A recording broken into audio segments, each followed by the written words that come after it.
एवं मेरे सहपाठियों को 73वें गणतंत्र दिवस की हार्दिक शुभकामनाएं। माँ भारती के चरणों में नमन करते हुए मैं अपनी बात रखना चाहता हूँ।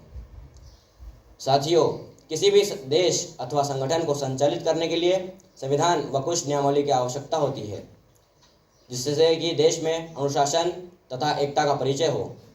हमने देखा है कि दुनिया में ऐसे भी देश है जहाँ संविधान नहीं है, जिसके परिणाम स्वरूप वहाँ अर्थव्यवस्था अनुशासन लोगों में अनुशासनहीनता देखी जाती है। वहाँ की न्यायपालिका अर्थहीन होती है।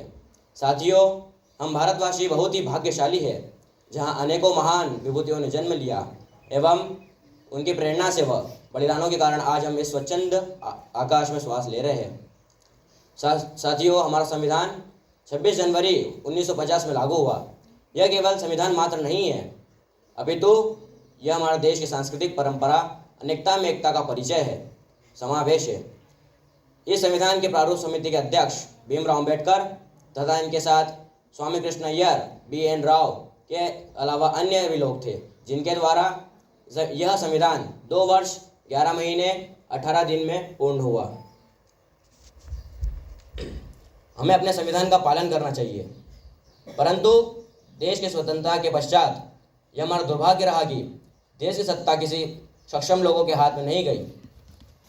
जिस देश में राम राज्य उत्तम उदाहरण हो, जिस देश में राम राज्य प्रजा की आवश्यक वस्तुओं की पूर्तियों की व्यवस्था हो, सभी को न्याय का अधिकार हो, जिस देश में सम्राट विक्रमादित्य जैसे राजा हुए हो, जिस देश में राजा हरिश्चंद्र जैसे सत्यवादी सम्राट हुए हो, हमारा दुर्भाग्य है हमारे संविधान का बड़ा हिस्सा पश्चिमी सभ्यता से लिया गया है।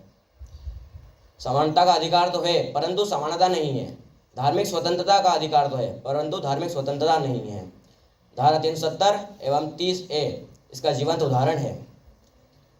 हमारे मंदिर भी सरकारी नियंत्रण में है एवं विद्यालयों की धार्मिक शिक्षा को कट्टरता कहा जाता है। तो कैसा धार्मिक स्वतंत्रता अधिकार?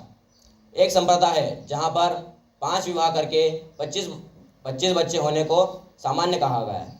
वहीं दूसरी संप्रदा है जहाँ 2 विवाह को अपराध माना गया है। तो कैसा समानता का अधिकार है?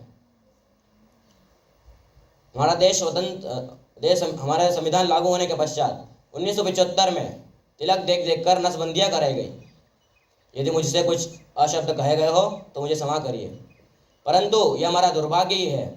अंततः जैसा भी देश हो, हमें अपने संविधान अथवा राष्ट्र के प्रति आस्थावान रहना चाहिए।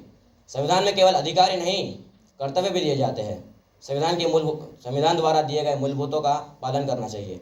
संविधान दिवस की आपको हार्दिक शुभकामनाएं। धन्यवाद। भारत माता की जय।